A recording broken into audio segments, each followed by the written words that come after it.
So let's talk about the winners and the losers so far from what's going on in the Middle East, specifically the Iran strike on Israel and the potential retaliation of the Israelis in the next couple of days, it seems. So to give you a quick recap, the Israelis took out a Quds Force general in Syria. The Iranians got pissed off. They struck Israel from Iranian soil. And now the Israelis are basically trying to figure out what to do after they've essentially shut down from the sky the entire barrage of the 400 missiles and drones that the Iranians have fired at them, with the exception of a couple that landed and caused a few minor damage to property. So now the big question is, as we headed into this escalation situation, and as we have heard, the Israelis have decided to respond and respond harshly, whatever that means. Now the question is, who are the winners and the losers from this whole situation? We have Iran, Russia, Ukraine, the United States, the Saudis, and Israel, of course. And don't forget China. So let's start with Iran. So I think Iran lost a lot of credit with what happened because, look, first of all, they were discredited by the fact that they've allowed the entire Quds Force chain of command to get annihilated in Syria. Huge leak in the infrastructure, huge leak in the intelligence. They've allowed this to happen. That was a huge embarrassment. Now they've executed a horrendously looking, well-telegraphed attack, trying not to cause a regional war, but then looking like idiots when nothing really hit. So you fire 400 bullets, you don't hit one. So potentially that was intentional or not, I don't know. But it still is not a good look for Iran. Now, if Iran would have caused a massive damage to Israel, then we would surely have a harsh Israeli response that would have led to a regional war with U.S. participation. Iranians did not want this, so that's why they probably telegraphed this assault a week in advance. But now the problem is that the Israelis took out Quds Force Command. The Israelis have swatted away the 400 drones, cruise missiles, and ballistic missiles. And now if the Israelis cause serious damage to Iran with the retaliation attack they're planning, it's going to be another bad look for Iran in a series of bad looks. Especially if the Israelis decide to hit infrastructure that has to do with energy, and we know that Iran derives about 80% of its revenue. The entire Iranian economy is built on these oil infrastructure facilities. If the Israelis decide to hit those, the economy in Iran is pretty much, it's finished. It's kaput. It's not a good look. As far as risk management, it's a horrible risk to consider. And you have to understand that Iran does not have the multi-layered air defense systems that the Israelis have, nor the collaborations from the US, France, UK, and a bunch of different other neighbors in the region. So it's going to be a big problem, lots of risk, bad look. It's safe to say that the Iranians are shaking in their boots right now. That's why they put out this PR notice right away. We're done.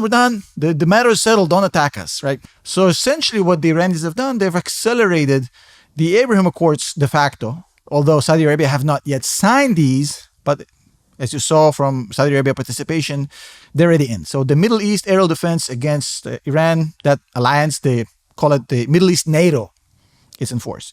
Also, this attack kind of legitimizes the Saudi Arabia effort to sign an Abraham Accord with the Israelis, because now the whole Gaza thing is old news and now this whole thing makes Iran look bad. So they will be justified in signing this treaty, and I think it accelerates the Abraham Accords officially as well. So Iran is the huge loser here, no doubt. What about Russia? Well, Russia is also one of the biggest losers out of this, potentially. You see, Russia is essentially relying heavily on the Iranian drones, the Iranian suicide drones that are essentially mopeds with wings and slight explosive. They cost very, very little. They're essentially a moped strapped to a bomb, strapped to wings. You can make thousands of these and you can swarm the enemy with them. Russia really needs those, and Iran builds them like it's nothing. If Iran needs them to fight a war against Israel, Russia's supply of these drones is going to dwindle down.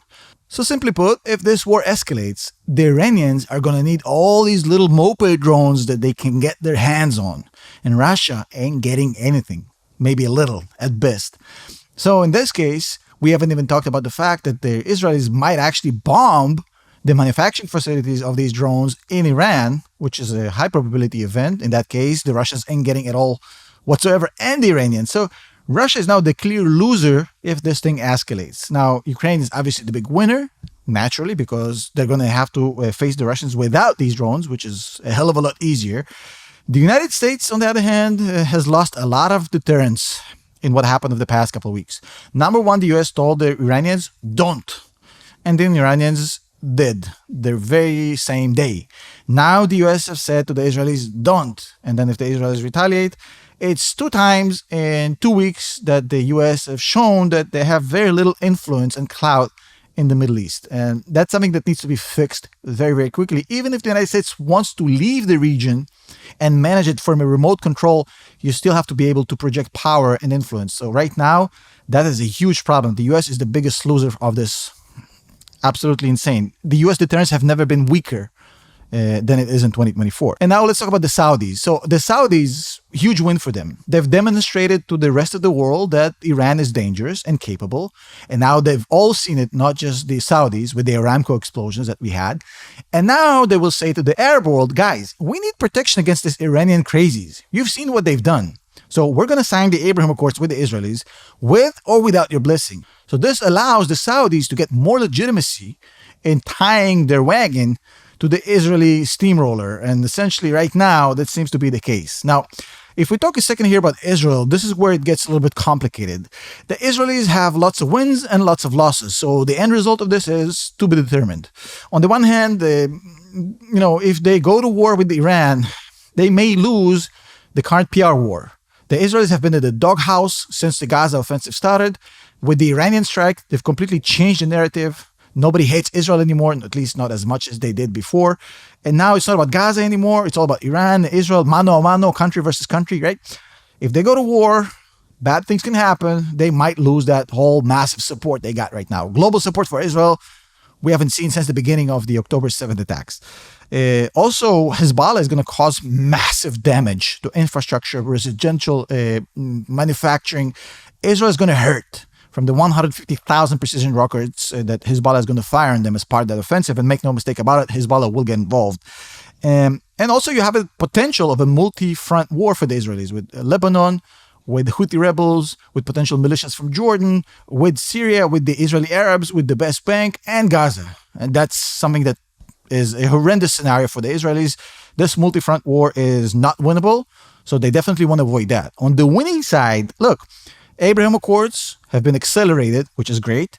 They've demonstrated to the world what this multi-layered aerial defense system can do, and now they're going to sell it for hundreds of billions of dollars to the allies, and they're actually going to make money off it. Typical Israeli, take lemons, make them into a lemonade. They will have an opportunity to get rid of Hezbollah if a war actually erupts with Iran, which is something that they wanted to do for a long time. And they will rewrite the red lines between them and the Iranians. So that's important too.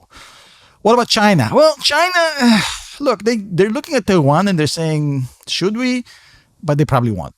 China has bigger problems with home. They have a problem keeping the lights on, feeding their people. Plus, Taiwan is a red line. Taiwan is World War III. They're essentially monopolizing the entire chip industry. Invading Taiwan is definitely World War III. So probably won't do it. And also China is not really keen on Iran going to war because Iran right now produces a lot of the oil China buys from them for cheap. That's going to hurt China's economy even more. So the Chinese are definitely looking at this like the Russians saying, God, please don't. But they have no control of the situation, much like the Russians. So that's the whole story in a nutshell. I hope you learn from this. If you want to support the work we do here, I'd really appreciate it if you check out our Patreon, patreon.com/TomNashReport. We post articles, opinions there, things I can't say on YouTube.